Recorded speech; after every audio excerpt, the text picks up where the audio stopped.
எங்கள் சீமானனை கூட அப்படி தான் ஒரு ஒரு ஒரு பெரிய கிழவன் தான் ரொம்ப. நீங்கள் ஆனால் நீங்கள் வந்து பெண்ணாக பிறந்தாலும் நீங்கள் அழகாக தானே இருந்திருப்பீங்க.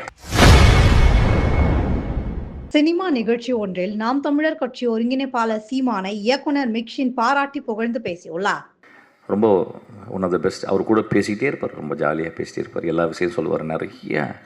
நிறைய கதைகள் அவர்கிட்ட இருக்குது. ஆக்சுவலாக சினிமாவில் தான் இந்த மாதிரி ஒரு ஆளை நீங்கள் பார்க்க முடியும். எப்படி சொல்லலாம்னா, சொல்லுவாங்க ஒரு ஒரு ஒரு கிழவன் இறந்து போய் விட்டால் நூலகம் எரிந்து போயிடுதுன்னு ஒரு ஆப்பிரிக்கா பழமொழி இருக்குது. அந்த மாதிரி ஒரு பழைய கிழவன் தான் அவர். ஆக்சுவலாக இந்த மாதிரி கிழவர்கள் இன்றைக்கி இல்லை, செத்து போயிட்டாங்க நிறைய பேர். நம்ம அப்பா அம்மா எல்லோரும் செத்து போயிட்டாங்க. ஆக்சுவலாக எங்கள் சீமானனை கூட அப்படி தான் ஒரு ஒரு ஒரு பெரிய கிழவன் தான் ரொம்ப.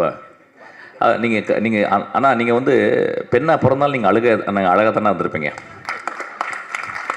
அப்புறம் வந்து அவன் வந்து உங்கள் அழகை பார்க்காட்டினாலும் நீங்கள் பேச்சு வன்மை இருக்குல்ல, அதில் அவன் மயங்கி ஒரு 20 பேர் பின்னாடியே தான் வந்திருப்பாங்க சீமான் தான். ஸோ அதனால் நீங்கள் நெகட்டிவாக ஃபீல் பண்ணாதீங்க. ஆக்சுவலாக